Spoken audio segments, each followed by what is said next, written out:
Have you ever wondered why some scriptures are regarded as ordinary guides, while others are revered as the crown jewel of wisdom? Why did the Buddha, after decades of teaching, declare that the Lotus Sutra was the summit of his message to the world?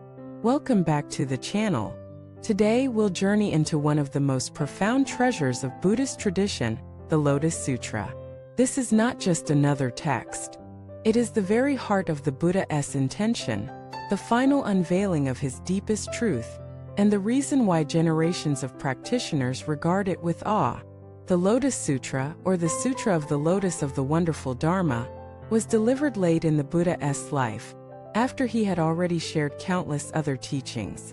The Buddha himself said that all previous teachings were provisional, stepping stones leading to this supreme revelation.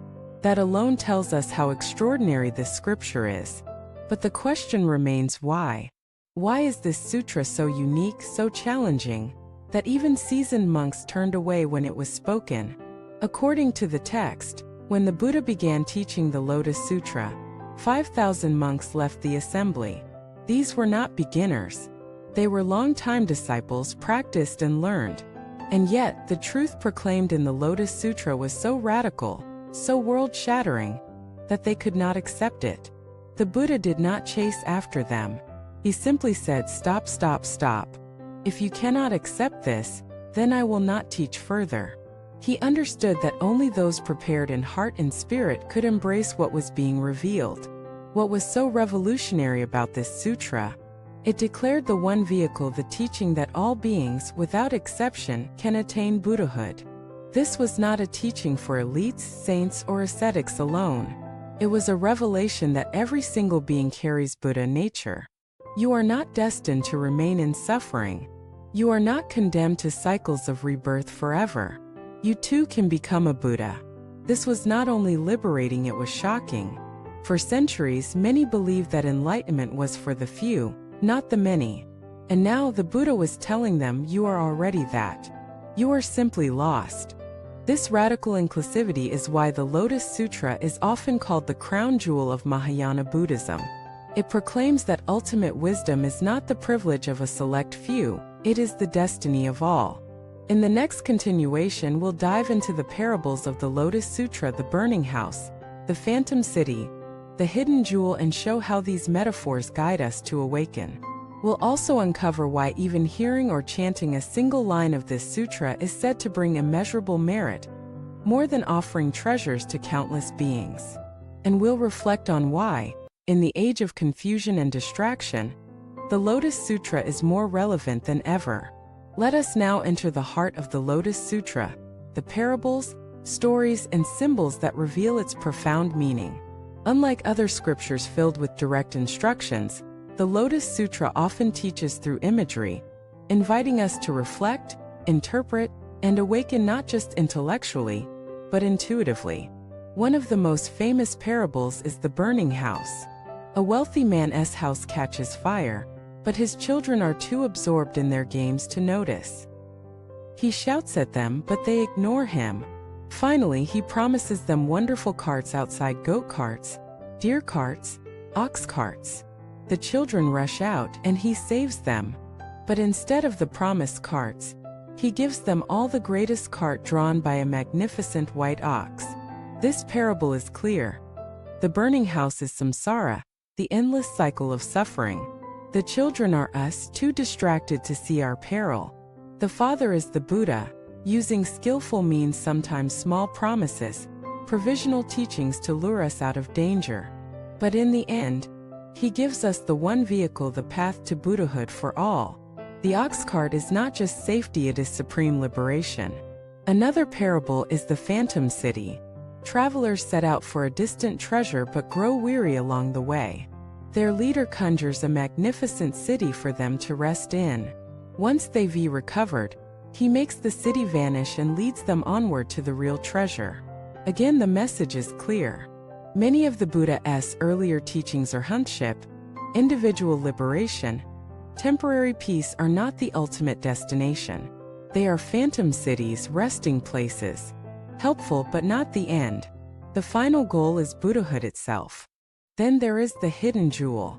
A man lives in poverty, not knowing that a priceless jewel had been sewn into his clothing long ago. He begs, suffers, and struggles until someone shows him what he already possesses. This parable points directly to Buddha nature. You already hold within you the jewel of awakening. You are not poor. You are not lacking. You are simply unaware. The sutra does not give you something new, it reveals what has always been there. These parables transform how we see our lives. They tell us, the suffering you endure is not ultimate. The goals you chase may be phantom cities, and the treasure you seek is already in your heart. Now let us ask, why is merely hearing or chanting this sutra said to bring immeasurable merit? Because it realigns your consciousness. It plants a seed that cannot be destroyed. Even if you don't understand, even if you resist, even if you forget, the vibration of these words lodges deep within your karmic stream. Like a jewel buried in mud, it will someday shine. The Lotus Sutra says that a single line, even a single name of the sutra spoken with sincerity, brings more merit than offering worlds of treasures to countless beings. Why? Because material gifts fade, but the seed of awakening endures.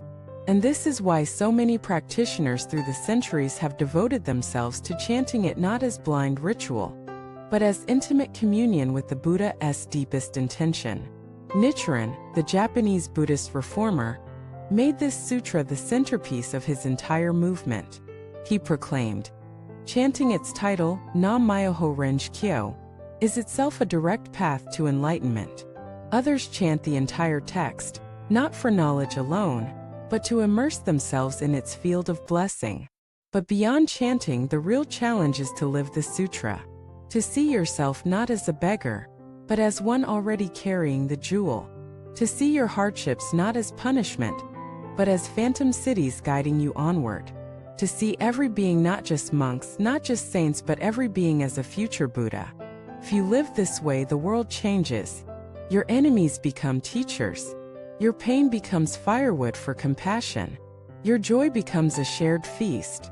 And isn't that the ultimate promise of the sutra, that this very world, with its flaws, its burning houses, its illusions, is the field of awakening. You don't need to escape it. You need to awaken within it. The Lotus Sutra is the Buddha saying, stop searching outside. Stop waiting for heaven. The jewel is already in your robe. The treasure is already under your feet. The one vehicle is already carrying you whether you know it or not. So when we ask, why is the Lotus Sutra the most treasured? The answer is this: because it is the Buddha's final love letter to humanity. It is the unveiling of his deepest heart. It is the declaration that no one is left behind. Not the rich, not the poor, not the ignorant, not the sinful, not even those who resist. All are Buddhas in waiting. All are embraced by the one vehicle. That is why the sutra says the merit of even a single verse is beyond measure, because a single verse contains the whole universe. So tonight, when you feel small or lost or unworthy, remember the hidden jewel. Remember the burning house. Remember the phantom city. And know you are not outside the path. You are not excluded. You are not forgotten. The Buddha saw you. The Buddha spoke to you.